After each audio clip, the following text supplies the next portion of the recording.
Video చూసే ముందు ఒక లైక్ కొట్టి జైశ్రీరామ్ అని కామెంట్ చేయండి. ఈ నెల 26వ తేదీన సోమవారం నాడు అమావాస్య ఏర్పడింది. సోమవారంతో కలిసి వచ్చిన అమావాస్యను సోమవతి అమావాస్య అని అంటారు. అన్ని అమావాస్యల కంటే సోమవతి అమావాస్యకు చాలా విశిష్టత ఉంటుంది. పరమేశ్వరుని ఆశీర్వాదంతో మీ కష్టాలన్నీ త్వరగా తీరిపోయి మీకు మంచి రోజులు రావాలంటే సోమవతి అమావాస్య రోజున పాటించాల్సిన కొన్ని ముఖ్యమైన విధివిధానాలు గురించి ఈ వీడియోలో పూర్తిగా తెలుసుకుందాం.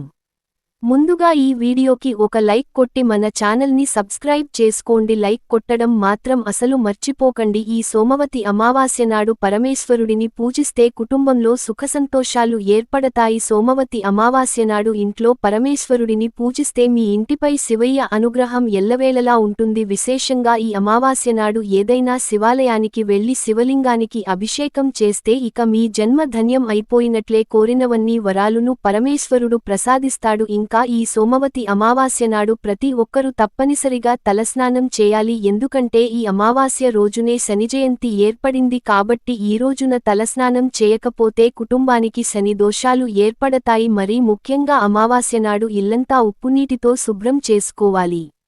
నీటిలో కొంచెం రాళ్ల ఉప్పును వేసి ఇంటిని శుభ్రం చేసుకోవాలి.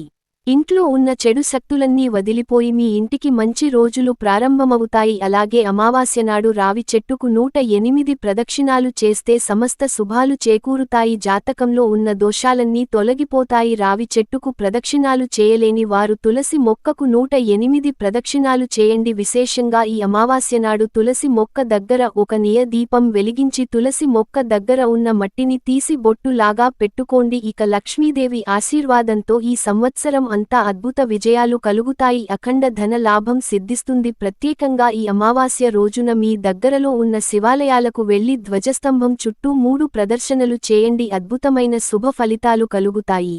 ఈ సోమవతి అమావాస్య నాడు జిల్లేడు పూలతో శివుడిని పూజిస్తే జన్మజన్మల పాపాలన్నీ తొలగిపోతాయి. ఈ అమావాస్య రోజున పొరపాటున కూడా తలకు నూనె రాయకూడదు. అలాగే అమావాస్య రోజున గడ్డం తీసుకోవడం, జుట్టు కత్తిరించుకోవటం, గోర్లు కత్తిరించుకోవడం అసలు చేయకూడదు. అన్నిటికన్నా ముఖ్యంగా ఈ అమావాస్య నాడు ఇంటికి గుమ్మడికాయ కట్టుకుంటే చాలా మంచిది. ఇంటి ముందు గుమ్మడికాయ కట్టడం వల్ల మీ ఇంట్లోకి లక్ష్మీదేవి అడుగుపెడుతుంది. అలాగే అమావాస్య రోజున పొరపాటున కూడా గోధుమలు, బియ్యం అలాగే చీపురును కొనకూడదు. అమావాస్య నాడు ఈ వస్తువులను కొంటే ఆర్థిక సమస్యలు ఏర్పడతాయి. సోమవతి అమావాస్య నాడు ప్రతి ఒక్కరూ ఉప్పుతో దిష్టి తీసుకోవాలి. ప్రస్తుత రోజుల్లో ప్రతి ఒక్కరూ నరదృష్టి సమస్యలతో ఇబ్బంది పడుతున్నారు కాబట్టి అమావాస్య రోజున దిష్టి తీసుకుంటే మీపై ఉన్న చెడు దృష్టి తొలగిపోయి జాతకంలో అదృష్టం కలిసి వస్తుంది.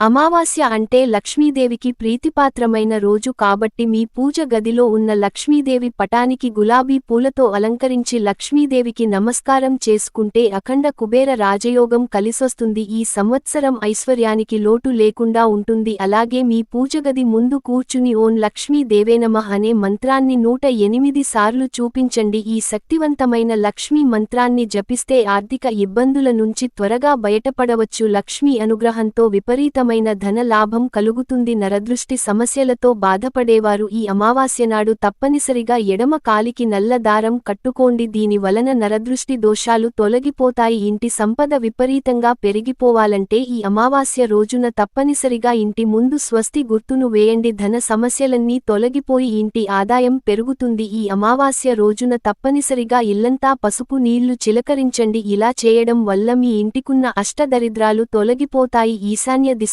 ఈశ్వరుడు కొలువై ఉంటాడు కాబట్టి ఈ సోమవతి అమావాస్య నాడు మీ ఇంటి ఏ విషయాల్లో ఆవు నెయ్యితో ఒక దీపాన్ని వెలిగించి ఆ దీపంలో 2 లవంగాలను వేయండి. ఈశాన్యంలో ఈ విధంగా దీపాన్ని వెలిగిస్తే మీ ఇంట్లోకి లక్ష్మీదేవి అడుగుపెడుతుంది. అష్టైశ్వర్యాలను ఇంటికి తెస్తుందని పండితులు చెబుతున్నారు. ఈ సోమవతి అమావాస్య రోజున నల్ల చీములకు పంచదారని వేయండి. మీ జీవితంలో అన్ని కష్టాలు తొలగిపోతాయి. అలాగే మీ కుటుంబంలో ఐక్యత పెరుగుతుంది. ఈ అమావాస్య రోజున ఉపవాసం ఉంటే కోరిన కోరికలన్నీ వెంటనే నెరవేరుతాయి. అమావాస్య రోజున గోవులను సేవిస్తే జన్మ జన్మల అదృష్టం వరిస్తుంది కాబట్టి గోవుకు ప్రదక్షిణాలు చేయడం లేదా గోవు తోకలను నిమ్మిరితే సంపూర్ణ లక్ష్మి కటాక్షం సిద్ధిస్తోంది.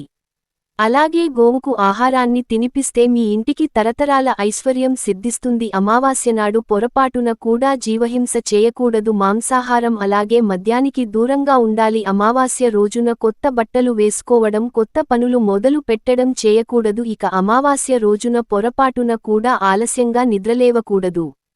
అలాగే మధ్యాహ్న సమయంలో నిద్రించకూడదు.